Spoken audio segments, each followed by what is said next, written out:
नमस्कार दोस्तों, आप सभी को मेरा नमस्कार।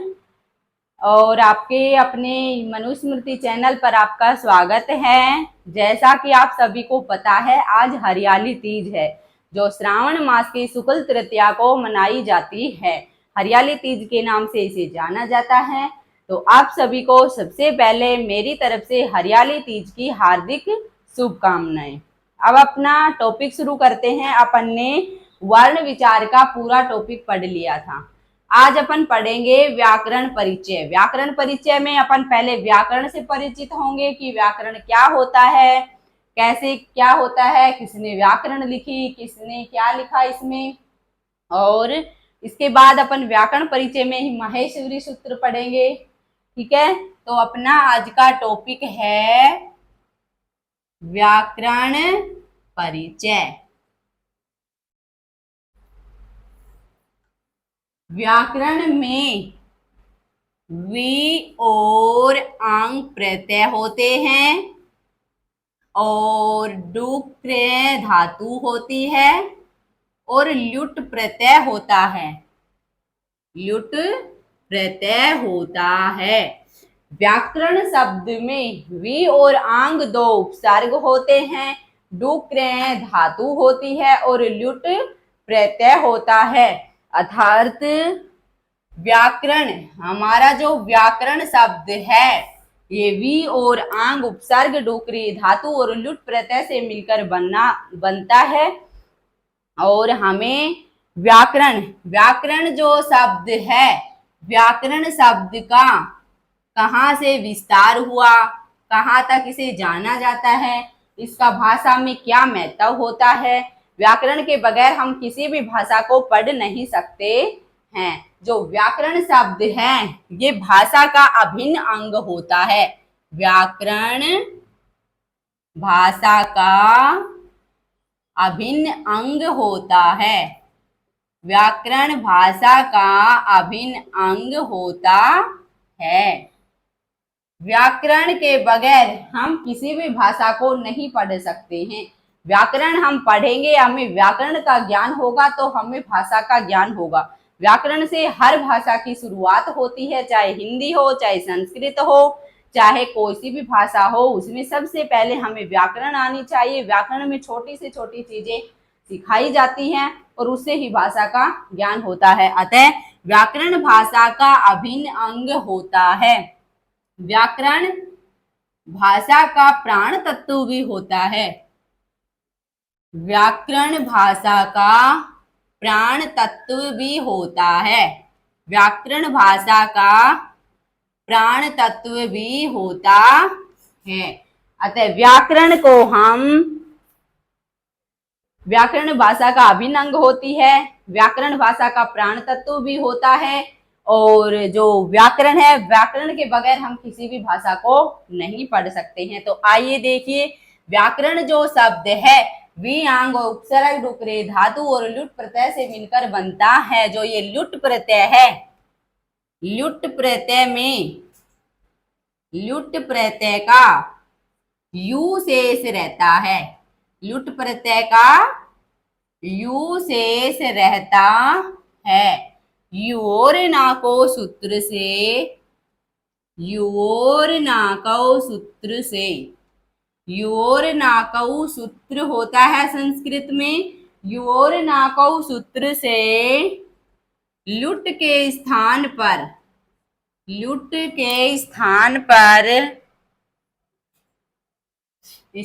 पर अन हो जाता है। योर नाको सूत्र से लुट के स्थान पर अन हो जाता है, अन हो जाता है।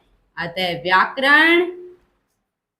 व्याकरण शब्द है जो व्याकरण शब्द नपुंसकलिंग होता है।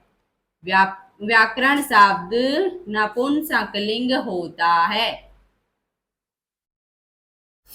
लुट प्रत्यय, व्याकरण में जो ये अपना लुट प्रत्यय है, इसमें लुट का यू शेष रहता है और योर नाको सूत्र से यू के स्थान पर अन हो जाता है। अर्थात लुट प्रत्यय से बनने वाला शब्द नपुंसकलिंग होता है, अतः व्याकरण शब्द भी जो है हमारा वो भी नपुंसकलिंग है। अर्थात जो ये लुट प्रत्यय है इससे बनने वाला प्रत्येक शब्द नपुंसकलिंग होता है। व्याकरण शब्द भी नपुंसकलिंग है, अर्थात वी प्लस आंग प्लस डू क्रय धातु और ल्युट प्रत्यय, तो क्या बना? व्याकरणम। व्याकरणम यानी कि ये जो शब्द है ये नपुंसकलिंग बना। लुट प्रत्यय से बनने वाला प्रत्येक शब्द नपुंसकलिंग होता है। और ये हमने देख लिया कि व्याकरण भाषा का प्राण तत्व होता है, व्याकरण भाषा का अभिन्न अंग होता है। व्याकरण के बगैर हम किसी भी भाषा को नहीं पढ़ सकते हैं। व्याकरण से हम किसी भी भाषा को नहीं पढ़ सकते हैं। व्याकरण भाषा का परिमार्जन करके शुद्ध रूप से प्रायोगिक बनाती है। जो हमारी व्याकरण है वो भाषा का परिमार्जन करके, भाषा का परिमार्जन करके शुद्ध रूप में प्रायोगिक बनाती है। व्याकरण भाषा का परिमार्जन करके शुद्ध रूप में प्रायोगिक बनाती है। व्याकरण भाषा का परिमार्जन करके शुद्ध रूप में प्रायोगिक बनाती है, यानी कि भाषा का परिमार्जन यानी संशोधित करके या कोई उसमें समस्या है उसका समाधान करके उसको प्रयोग में लेने लायक बनाती है। यानी कि परिमार्जन करके उसको संशोधित करके प्रयोग में लिया जाता है। व्याकरण के बगैर भाषा को शुद्ध रूप से नहीं पढ़ा जा सकता है। व्याकरण से ही हम भाषा को प्रेषित कर सकते हैं। यानी कि अगर हम किसी शब्द को शुद्ध बोलना ही नहीं सीखेंगे तो वो शब्द नहीं बनेगा, और शब्द नहीं बनेगा तो हमारे विचार, हमारे भाव प्रकट नहीं हो पाएंगे। व्याकरण से भाषा का शुद्ध रूप आगे आता है। शुद्ध रूप यानी कि जो शब्द बनता है वो व्याकरण के टुकड़ों से ही मिलकर बनता है, और उसको लेकर ही हमें आगे भाषा को आगे प्रगति पर ले जाया जाता है। व्याकरण जो हमारी व्याकरण है इसमें संस्कृत भाषा संस्कृत भाषा है जो स्वयं ही देववाणी है। संस्कृत भाषा को देववाणी, जो संस्कृत भाषा है अपनी, संस्कृत भाषा को देववाणी भी कहते हैं। देववाणी भी कहते हैं। देवताओं में संस्कृत भाषा को पूजा जाता है, अब भी पूजा जा रहा है। हालांकि पहले और भी ज्यादा पूजा जाता था और अब थोड़ा कम हो गया, लेकिन संस्कृत भाषा को देववाणी भाषा भी बोलते हैं। संस्कृत को सुभाषितम, संस्कृत भाषा का नाम क्या है? संस्कृत भाषा को हम सुभाषितम या भारती नाम से भी जानते हैं। भारती नाम से भी जानते हैं। संस्कृत भाषा को सुभाषितम और भारती नाम से भी जानते हैं। व्याकरण के बगैर हम किसी भाषा को नहीं पढ़ सकते हैं। कोई वर्ण हो, कोई शब्द हो, कोई पद हो, कोई वाक्य हो, उनको हम व्याकरण के बगैर नहीं पढ़ सकते हैं। व्याकरण छोटी से छोटी चीज को लेकर चलती है, छोटे से छोटे टुकड़े को जोड़कर शब्द बनाती है, पद बनाती है, वाक्य बनाती है। व्याकरण को वेदों में भी पूजा जाता है। व्याकरण को वेदों में भी पूजा जाता है।